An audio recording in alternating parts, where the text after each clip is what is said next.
Doon ang Ginoo mga kaigsuunan. Tutog na to karon. Atay bata ang kuyog ron. Wala ko'y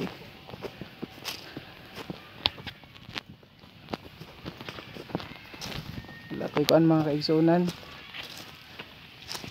Wala ko'y mahimo kay gusto na ko siyang ibilin. Kuyog man siya. Oo. Kuha ng manghod mga kaigsuunan. Kung man siya klase karon mo kuyog daw siya.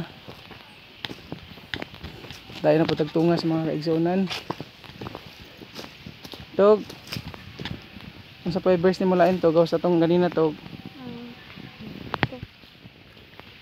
John 11:35 Jesus wept. Jesus wept. So, tungas na po ito sa kilid mga kaigsuunan.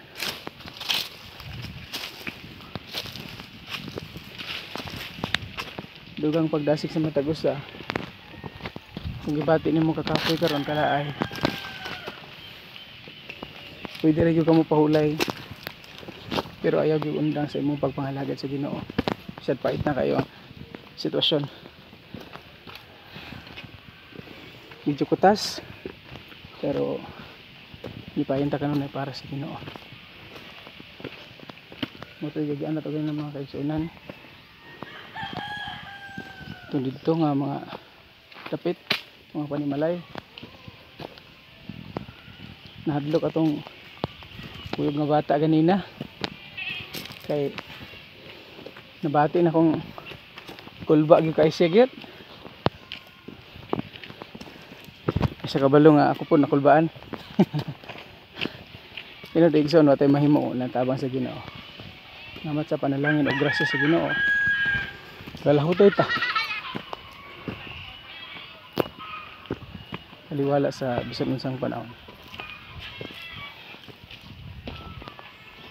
Buntag.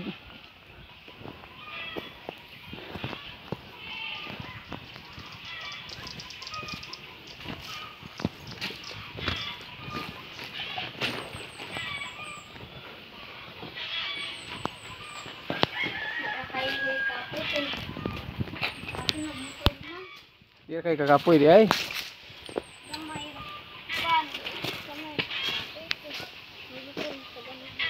Motor dah. Pag naglakaw ta? Ha?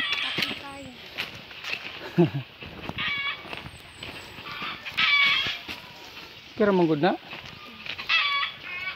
Kung kapuyon ta para sa Ginoo, kira tayo. Salamat dia sa atong mga followers, sa mga support sa bulahaton. Kapadayon pa mga kaigsuunan magdinasigay. Ano niya?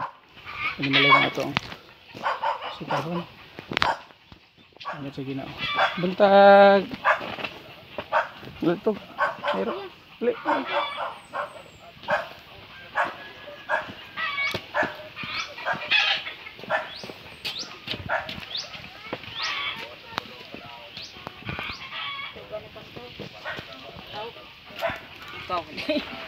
Buntag nay. Oo. Si uban nimo pastor. Ha? Si uban nimo. Kani siya?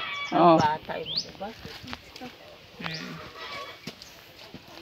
Salamat sa Ginoo sa iyang pagkamayong mga kaigsuunan. Nabot na ta. Amo din ang puturato. Oh, na diha sa ubos nay? Nahon ito sa talayo. Oh, diha sa dalan. Salamat sa Ginoo sa iyang pagkamayo. Nato hinumduman, nato mahimo. Wala ang tabang sa Ginoo. Alaygon ang Dios sa panahon.